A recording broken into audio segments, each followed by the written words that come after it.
ትግራይ ውስጥ በጦርነት ስም በጣም ብዙ ሴቶች ተደፍረዋል፣ በሽተኛ ሆነዋል፣ አርግዘው ወልደዋል፣ ከቀያቸው ተፈናቅለዋል።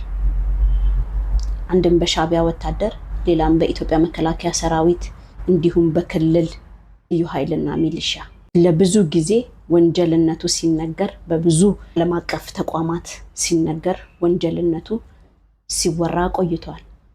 አሁን ደግሞ የቲፒኤልኤፍ አመራር የሆነው ኮሎኔል ገብረስላሴ የቀድሞ የትግራይ የፖሊስ ኮሚሽን ኮሚሽነር አሁን ደግሞ የአርሚ 22 አመራር ልጅ የሆነው ያሬድ ገብረስላሴ እና ዘመዱ አንገሶም ኃይለማርያም እችን ሴት በአሰቃቂ ሁኔታ ገለው ሬሳዋን በመኪና ጎትተዋል ተብሎ ፍርድ ተወሰነባቸው። ሌላው ሲያጠፋ ወንጀል ቲፒኤልኤፍ ውስጥ ያለ አመራር ልጅ ይህን ሲያደርግ ትክክል እንደሆነ እያሳያችሁ ነው።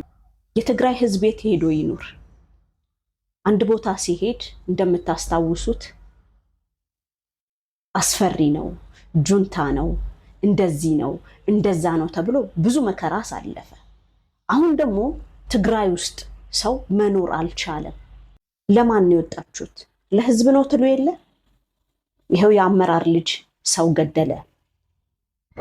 አንድን ሴት በአሰቃቂ ሁኔታ ገደላት። እስቲ ፍትህ አስፍኑልን።